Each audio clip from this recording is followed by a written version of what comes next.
ને આ જગ્યા છે જાપુરસાની દરગાહ આગળ આવાસ છે બકાલી કોલોની આગળ જાપુરસાની દરગાહ આગળ આવાસ 11 વર્ષથી હું રહેવા આવી છું તેમ એમને જોઉં છું પાણી ભરેલો અને તંત્ર એટલો બેદરકારી થઈ ગઈ છે કે આ ચાંદીપુરા વાયરસ જે છે કે વરસાદનું પાણી તમારે અહીંયા ભરાય નહીં એવું ધ્યાન રાખો, વરસાદમાં છોકરો તમારે પલળે નહીં એવું ધ્યાન રાખો. આ પાણી જ ઘરમાં છે, અમે ક્યાં જવું? નથી તંત્ર જોવા આવતો. અહીંયા 100 ઘર છે ને 100 ઘરમાં કોઈ બાકી નથી લાગતું પાણી ન હોય. ઘાટો 8 દિવસ થઈ ગયા ભાઈ, પાણીનો હજી નિકાલ છે. પાણીના નિકાલ માટે અમારી એક જ રજૂઆત છે, અહીંયાથી કેનલ બનાવી. અમને નથી જોતો પુલિયો, નથી જોતો કાંઈ, અમને કેનાલ બનાવી દે. જે ઓલી ફૂટપારી છે અમને ફૂટપારી નથી જોતી. ફૂટપારીની જગ્યાએ કેનાલ આવી જાય છે, બસ સ્ટેન્ડ ઉપર વચ્ચોવચ્ચ છે, જેની ઉપર ચાપડા લાગી જાય. જ્યાં કને કચરો ઓર્ડર આવે ચાપડો હટાવીને સાફ કરી શકાય અને ઉપરથી હાલવા ચાલવા માટે પણ ઉપયોગ આવે એવી કેનાલ બનાવવાની અમારી રજૂઆત છે. नूर मोहम्मद फकीर मोहम्मद सुरासापीनी दरगाह पास हंगामी आवास में रहीए छे.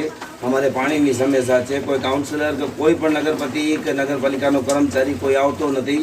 अमे आज कलेक्टर ऑफिस गया था तो अमने कलेक्टर ऑफिस में कोई साहब मळ्या नहीं कि हाजर था नहीं. डिप्यूटी कलेक्टर ने अमे गया था तहीं એટલે અમે પાછા આવીને ઘરે બેઠા જઈએ ખાવા પીવા વગરના. કાલે રાત્રેથી અમે કાંઈ નથી ખાધો, નથી કાંઈ અમારા ઘરમાં બન્યો, કેમ કે ચૂલો દુખાવાની શક્યતા નથી અમારા ઘરમાં. એટલો પાણી ભરેલો છે, અમારા અનાજ બગડી ગયા છે બધા.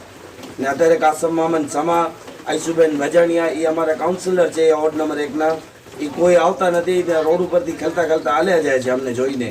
ને કાંઈ પણ કહીએ છીએ તો કહે છે કે અમને તંત્ર દાદ દેતો નથી. તમારા ઘરમાં પાણી ભરાય કે જે થાય અમને તંત્ર કોઈ અમને દાદ દેતો નથી તો અમે શું કરીએ એમ જ કહીએ છીએ. અમારા હાથમાં કાંઈ નથી એવી રીતે અમને જવાબ આપે છે. ને પોતાના ઘરે સીસી રોડ જે કોઈ ઘરે ગંદકી નથી, દરરોજ એ લોકોના ઘરે કાયમની માટે સફાઈ પણ થતી હોય. અમારે અહીંયા કોઈ સફાઈ ન થાય અને અમારા નાના નાના બાળકો એ વાયરસમાં હેરાન થાય છે ને પાણી ભરેલા પડે છે. છોકરાઓ રમે છે. અમારે 1.5 ફૂટ પાણી છે ને બારે અમારે ગુડાથી ઉપર છે, 2-2.5 ફૂટ 3 ફૂટ જેવું પાણી છે રોડ ઉપર. અમે નથી નીકળી શકતા ને નથી ક્યાં જઈ શકતા. અત્યારે ખાવા પીવા વગરના કાલ રાતથી છે. એવું છે કે હર સાલ 2011થી અમારે આ સમસ્યા રહે જ છે કે જ્યારે ત્યારે પાણી ભરાય છે. અને આ વોર્ડના કાઉન્સિલર છે 4, મહેબૂબભાઈ પંખેરિયા, હાસમભાઈ, કાસમભાઈ. કારણ કે હાસમભાઈ તો પોતે કાઉન્સિલર નથી, એની ઘરવાળી છે પણ પોતે કાઉન્સિલર તરીકે પોતે જાય છે બધી જગ્યાએ. ને આઈસુભાઈ છે પણ મેન આઈસુભાઈ આ એરિયામાં એ લોકોને 4 વોર્ડ અલગ અલગ બાટીમાં આવ્યા છે. એમાં અમારો જે એરિયા છે એ આઈસુભાઈને મળ્યો છે. એમાં 4 કાઉન્સિલરમાંથી અમારી કોઈ પૂછા કરવા હમણાં આવ્યો નથી. ને અમે આજ 2 દિવસથી અમારા છોકરા ભૂખ્યા બેઠા છે. અડધા પાણી તમે જુઓ છો કે ભરાઈ ગયા છે. અને વારંવાર એ લોકો એમ કહે છે કે અમારા તમે ગુલામ છો કે વારંવાર અમારા કને તમે રજૂઆત લઈને આવો કે એ લોકો અહીંયાથી નીકળે છે, એ લોકો પાણી નથી જોતા, એ લોકો કોઈની અંદર નથી આવી શકતા, નથી જોઈ શકતા. જ્યારે ત્યારે અમારો એવો ને એવો સમસ્યા ઊભો થઈ જાય છે. એમાં જ્યારે અમે કહેવા જઈએ તો અહીં મોઢા બગાડે છે. જઈએ ચૂંટણી આવે, વોટિંગનો ટાઈમ આવે તો અહીંયા અજાણતા કસમ લઈને બધાને કહે છે નીકળો, વોટ દેવા નીકળો. પછી અમને કોઈ ઓળખતો જ નથી.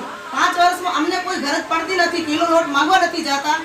અમારી રજૂઆત એ છે કે પાણીની અમને વ્યવસ્થા કરી આપે અને એ કરતા નથી. 1 વાર 2 વાર ખાડા ખોદી લે છે, પછી મૂકી દે છે.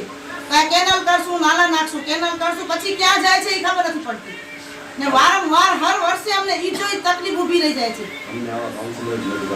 એવા કાઉન્સિલરની અમને કોઈ જરૂર જ નથી.